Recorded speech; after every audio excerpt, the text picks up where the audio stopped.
அன்பானவர்களே, அன்பு வணக்கங்கள். விமர்சனங்களை கண்டு விலகி போய் விடாதீர்கள்.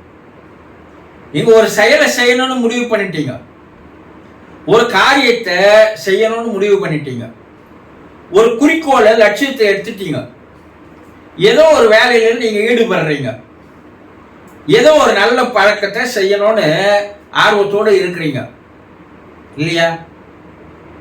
அப்படி நீங்க செயல்பட ஆரம்பிக்கும் போது உங்களை சுற்றி இருப்பவர்கள் உங்களுடைய செயலை, உங்களுடைய நடவடிக்கைகளை விமர்சனம் செய்ய ஆரம்பிப்பார்கள். ஏன்னா இன்னைக்கு மனிதர்களிடையே அதிகமாக இருக்கிற ஒரு அல்பமான ஒரு குணம் எது தெரியுமா? விமர்சனம் செய்வது தான். ஏன் அவன் விமர்சனம் செய்யறான் நம்மள? அதை கொஞ்சம் நீங்க சிந்திச்சு பாருங்க.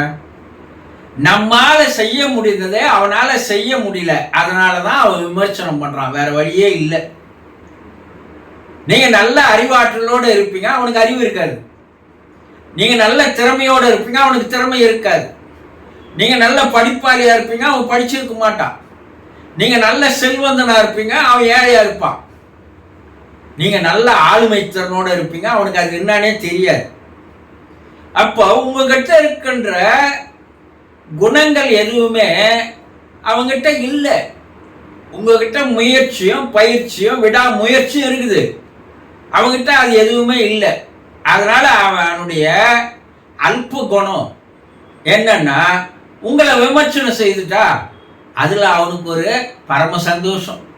என்னன்னா, நான் அவரை விமர்சனம் செய்துட்டேன் பாத்தியா நினைக்கிறது தான். அப்போ நேரில் விமர்சனம் செய்யணும் இருக்கிறான்.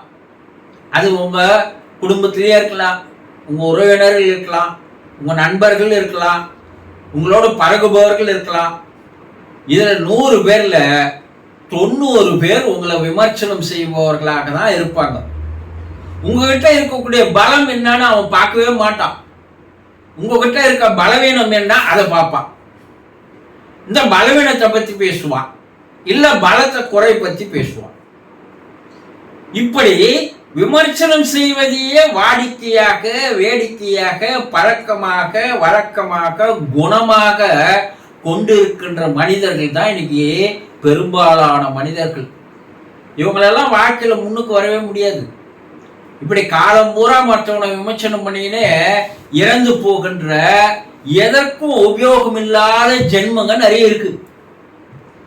அப்ப அவ விமர்சனம் பண்றதுனால என்ன ஆகுதுன்னா, நீங்க அதை கண்டு என்ன பண்றீங்க? ஒன்று பயந்து போறீங்க, இல்ல ஒன்று பலவீனம் ஆகுறீங்க, இல்ல மன வேதனைக்கு உள்ளாகிறீங்க, மன கஷ்டத்துக்கு ஆளாகிறீங்க. என்னன்னு இவங்கெல்லாம் நம்மள இது போல விமர்சனம் பண்றாங்களே, அப்போ நம்ம எடுத்த காரியத்தை விட்டுடலாமா? நம்ம எடுத்த செயலை விட்டுடலாமா? நம்ம இதுல இருந்து விலகலாமா ஆன்னு நீங்க நினைக்கிறீங்க இல்லையா? உங்களுடைய பாதையிலிருந்து நீங்கள் எந்த காரணத்தை கொண்டும் விமர்சனம் செய்கிறார்கள்னு விலகி போயிடாதீங்க.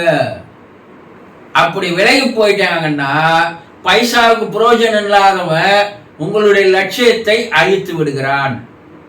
அப்ப அவன் வலுவுள்ளவனா, நீங்கள் வலுவுள்ளவர்களா? இது யோசனை பண்ணி பாருங்க. கண் கட்டண குதிரை மாறி நீங்கள் உங்களுடைய பாதையில் தெளிவாக உங்கள் பாட்டிற்கு சென்று கொண்டே இருக்க வேண்டும்.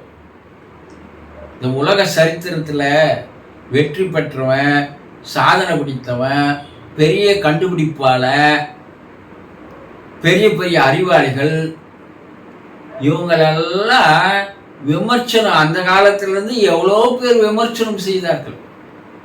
ஆனா அந்த விமர்சனத்தை அவங்க ஒரு பொருட்டாவே எடுத்துக்கல.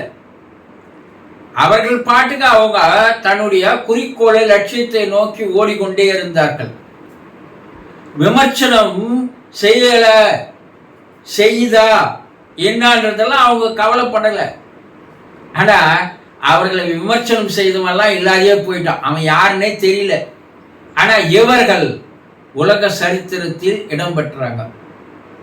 இன்னைக்கு என்னன்னா, நீங்க எங்கேயோ ஒரு மூலையில் இருப்பீங்க, நீங்க ஏதோ ஒரு காரியத்தை சாதிக்கிறீங்க. சோசியல் மீடியாவில் இன்னைக்கு நீங்க ஏதோ ஒண்ணு காரியத்தை சாதிக்கிறீங்க. எங்கேயோ இருக்கிற உங்களை பற்றி தெரியாது, உங்களை பற்றிய மதிப்பீடு தெரியாது, உங்களுடைய குணநலன்கள் தெரியாது, உங்களுடைய ஆற்றல் அறிவுகள் தெரியாது, உங்களுடைய ஆளுமைகள் தெரியாது, உங்களுடைய அனுபவங்கள் தெரியாது. இது எதுவுமே அவனுக்கு தெரியாது. அவன் ஏதோ ஒரு மூலையில இருந்து நான் என்ன பண்ணுவான், உங்களை விமர்சனம் பண்ணுவான். கண்ணுக்கு தெரியாதவன், உங்களை பார்க்காதவன் எவனோ அவனுக்கு என்ன பொழுதுபோக்கு, இன்னைக்கு விமர்சனம் பண்ணா அவனுக்கு நல்ல தூக்கம் வரும். இன்னைக்கு தண்ணி அடிச்சாதான் தூங்குறோன்ற மாதிரி விமர்சனம் பண்ணாதான் தூங்குறன்ற அது போல ஒரு போதை இன்றைய மனிதர்களுக்கு நிறைய இருக்கு. இதையெல்லாம் கண்டுகொள்ளாதீர்கள், இதையெல்லாம் காதில் போட்டுக்காதீங்க, இதை பற்றி கவலைப்படாதீங்க, இதை நினைத்து வேதனைப்படாதீங்க. உங்களுடைய செயல், உங்களுடைய குறிக்கோள், உங்களுடைய லட்சியம் என்னவோ அந்த பாதையிலிருந்து சென்று கொண்டே இருங்கள். விலகி விடாதீர்கள். விமர்சனங்களை விமர்சனமாக பார்க்காதீர்கள். அதை தூக்கி விசிறி அடிங்க. உங்கள் பாட்டுக்கு எதை எடுத்தீங்களோ அதை ஜெயிச்சே காட்டணுன்ற வெறியோடு நீங்கள் முன்னேக்கி போய் கொண்டே இருங்கள். நீங்கள் வெற்றி பெறுவீர்கள். அவர்கள் காணாமல் போய்விடுவார்கள் என்பதை நினைவில் கொள்ளுங்கள். சந்தோஷம்.